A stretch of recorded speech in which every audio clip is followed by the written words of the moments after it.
Okay, sure. Human Rights Watch. Yeah. I know you commented when Amnesty released a report, but Human Rights Watch released a report accusing Israel of genocide. I believe also today, Doctors Without Borders had a report that's accusing Israel of ethnic cleansing. I'm not in suspense about what your response is going to be, but what does the U.S. feel about this? Do you think that there's something to it, something worth checking out? How do you feel about it? So first, why don't we break those into two questions, Shaun? First, I will defer to Doctors Without Borders to speak to the details of their report.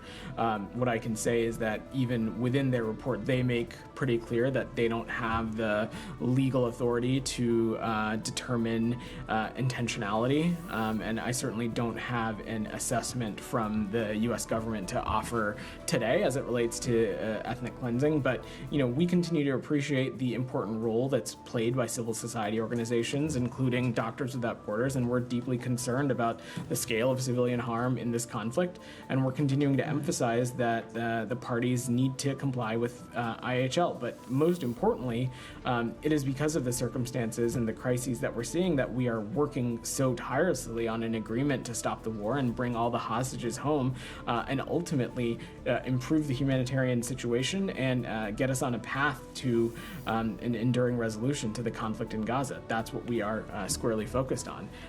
On Human Rights Watch, separately, it should come as no surprise that we disagree with the conclusions in this particular report. Certainly appreciate the role that groups like Human Rights Watch have played over the course of this conflict, but also other conflicts around the world. We disagree with the conclusions, and we have not concurred with past findings regarding genocide, and we do not now, and we do not believe that term applies here. Now, if you all remember, when it came to the National Security Memorandum Report, NSM 20, as some of you like to call it, we previously had said that it's reasonable to assess that the IDF in certain instances didn't meet its IHL obligations. But on something like genocide, that is just a conclusion that we disagree with. We've disagreed it when other entities have come to this conclusion, and do so here. But ultimately, again, I'll stress the same point that I said in the context of Doctors Without Borders, is that we're continuing to work towards an agreement to stop the war, bring all the hostages home, and put us on a path to a resolution to the conflict in Gaza. Just briefly, one thing specifically Human Rights Watch is saying to base this on is water access, saying that, I don't have it in front of me, but that a large number of civilians likely died because of lack of water access, and what they're saying is Israeli actions causing that. What's your assessment of that? I mean, is that a reason to...